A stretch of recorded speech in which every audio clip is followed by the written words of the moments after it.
I have the sudden sensation that I'm about to topple over.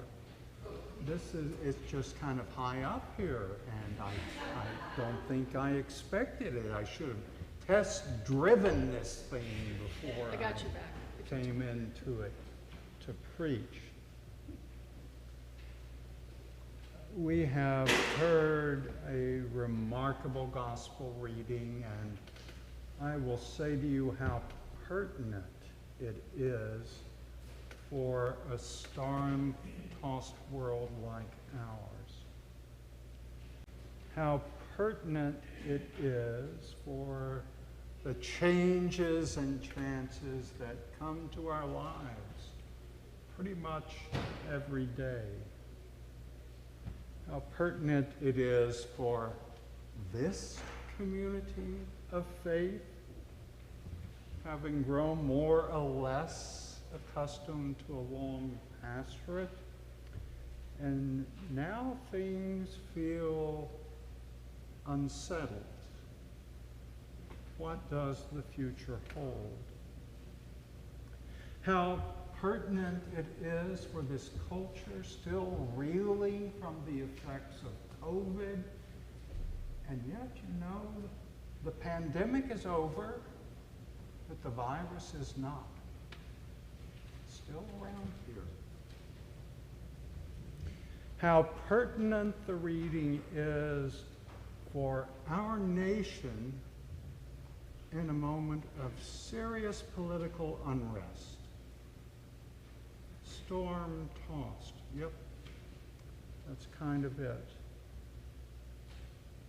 So the possibility, the very possibility of that movement from fear to faith, for that kind of transformation, is really good news for us.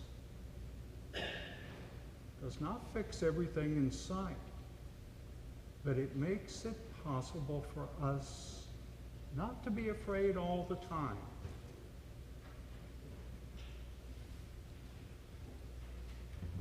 Geography is an important component of this story, and the geography of the Holy Land is sort of like all the world compressed into a piece of a nation about the size of New Jersey. So in this picture, you have to imagine Mount Hermon just to the north of the Sea of Galilee. Hermon rises about 10,000 feet above sea level, 40 miles away. That's all. On a clear day, you can see it from the lake. Snow-capped mountain in the middle of the desert. And the Sea of Galilee itself is in one of the primordial deep spots on the face of the earth. It's actually on one of the fingers branching off from the Great Rift Valley that goes all the way down into Africa.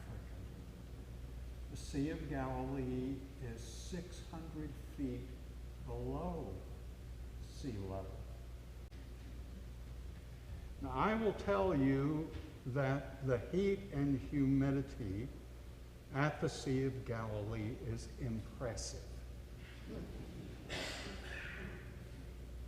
Only 15 inches of rain in a typical year, but that bowl there, that primordial deep gouge on the face of the earth, the heat and humidity gather as if in a cauldron. And what happens is that the winds will come tearing down from Mount Hermon to the north and strike onto that cauldron of heat and humidity, and it explodes into a sudden storm. That is a usual thing to happen on the Sea of Galilee. It is not unusual. The same way that it is not unusual for storms to brew up in our own lives. Over the chaos of the Sea of Galilee comes Jesus. Over the chaos of our own lives comes Jesus. Several things to notice about the people in the boat. At first, they don't even recognize Jesus when they see him. They think they are seeing a ghost. No, we don't know that. What is it? They were just afraid. And they didn't even recognize this person to whom they had pledged their lives, their everything. Think about that. It is entirely possible for Jesus to show up there in our lives, and we don't know who it is.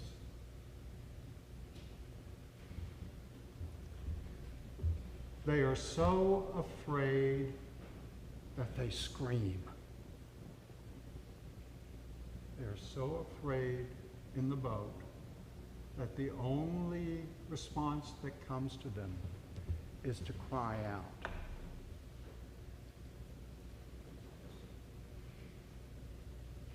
Fear may be a first reaction for us whenever we encounter chaos.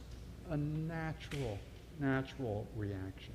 The presence of fear, however, does not necessarily mean the absence of faith. In fact, fear may provide the trigger for our coming to a deeper faith ourselves, or faith at all.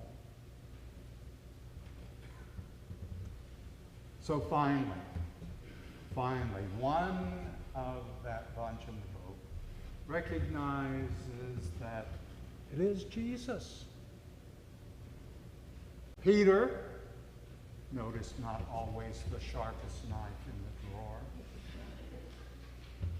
Peter finally recognizes who it is. Oh, it's Jesus. That's who it is. And then immediately, Jesus says to them, stop being afraid. A very particular grammatical construction at this point. Stop being afraid.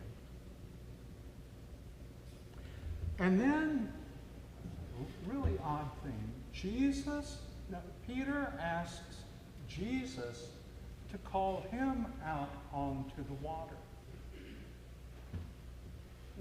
How strange. Jesus, the chaos is out there. Why don't you call me to come join you in the chaos? Do we have the courage to make such a request ourselves? So Peter goes out there, and then he falters.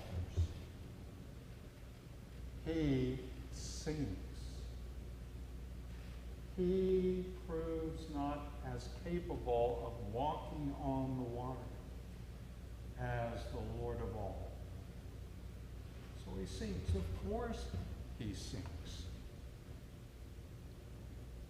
Again, instructive for us, because faith is not always a matter of going up and up and up and up and all will be well. Sometimes we're just going to sink. Sometimes that is the next step for us. Faith so often takes us through good things and puts right in front of us really hard things. Things that we will not succeed at. That's the nature of it.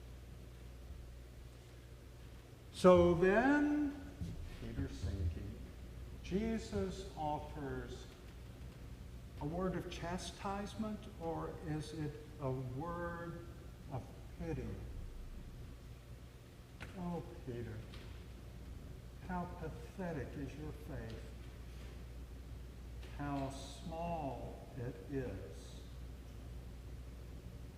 Either he is encouraging him to greater faith, or he is simply recognizing the fact that Peter just does not have enough of this very precious thing.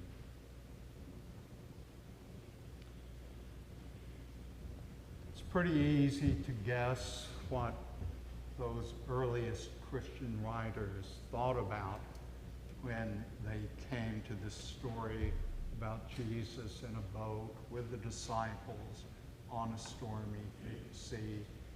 They thought it was about Jesus and the church. They thought it was about the Lord of all and the community of the faithful. In life's storm, they might write, we are given a boat full of people to be with. We don't have to be alone. And in fact, we are not alone. When we try to go it alone, things don't go so well. Sometimes we in the boat get things right, and sometimes we don't. We always have one another, and we have Jesus. And it is together in the community that we finally come to see that it is Jesus who has shown up for us. One may speak for all, but I don't think that Peter could have gotten that just all by his lonesome. It's together that we begin to make sense out of the storm. Through the storm, across the waters, comes the voice, lift up your hearts. You don't have to be afraid. It is I. So in this dangerous world, a fragile world that just keeps trying to fall apart, when everything we face into seems difficult, maybe even impossible, we are never without hope. And it is precisely through the chaos of it all that we are likely to discover Jesus out there. There is not a perfect world, a world of ease and content, where we are just left all on our own to develop our faith. No. We get the world as it is. We get life as it is. We get the real world.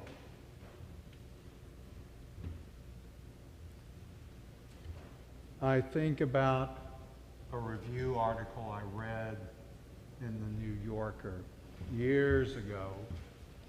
An American woman has gone into a Parisian restaurant and she feels awkward because she is going to dine alone. She doesn't have anyone with her. And Parisians actually do dine alone from time to time. But Americans tend to think that it is just not the done thing. So this writer goes into the restaurant and she apologizes to the maitre d' that she is there all alone and it's just not right. And the maitre d' said, oh, no, you are not alone. And he gestures to all the staff, the waiters, the cooking staff, and says, "We are here for you." And I hope that you will look around and recognize the gift, the sheer gift of this community, that you are never alone, that we are here for one another. Come storm, come whatever. Dear friends, we are in the same boat. Jesus is out there, and faith is always a possibility.